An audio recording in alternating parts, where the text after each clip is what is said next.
Namerwisyo sa malaking bahagi ng Luzon ang rumaragasang baha at landslide dahil sa walang tigil na buhos ng ulang dala ng bagyong Enteng.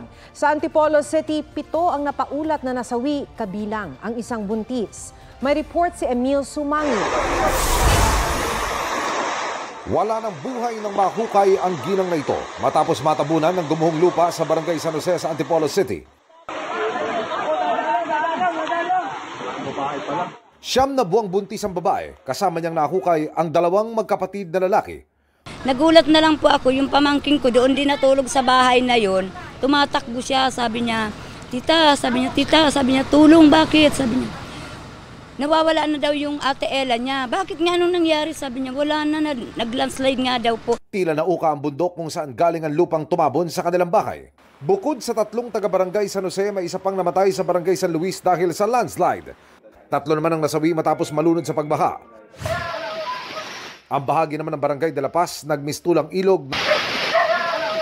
Nalubog sa rumaragasang tubig ang isang puting sasakyan.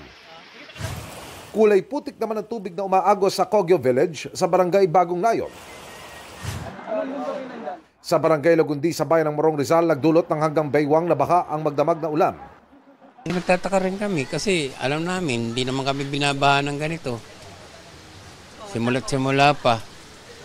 Tapos nung bigla nga lang na nagkaroon ng mga subdivision na dyan, sa taas, sa bundok, ayan na, umpisa na yan. Doon na kami nangangamba. Sa kasagsagan ng ulan, nasira ng tubig ang ilang bahay malapit sa Tanay River. Kabilang sa mga natangay si Mika Tolosa, bukas ipagpapatuloy ang search operations para sa kanya. Ito po ay tinangay kasama po ng kanyang bahay. May kukunin po siyang gamit sa supposed to be. Ngayon, hindi na po siya nakabalik.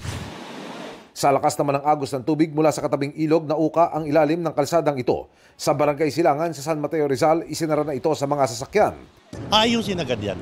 Iko-convert ito into culvert type na bridge. Tuluyan namang bumigay ang riprap na ito sa Las Piñas, Zabote River Drive. 10 sa 20 barangay sa Las Piñas ang binaha.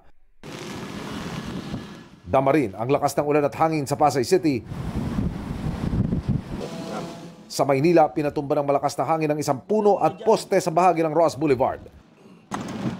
Binaha naman ang isang bahagi ng Baseco Compound. Umabot din sa kalsada ang tubig mula sa Manila Bay dahil sa lakas ng hampas ng alon. Emil Sumangil, nagbabalita para sa GMA Integrated News. Huwag magpahuli sa mga balitang dapat ninyong malaman. Mag-subscribe sa GMA Integrated News sa YouTube. Sa mga kapuso abroad, subaybayan nyo kami sa GMA Pinoy TV at sa www.gmanews.tv.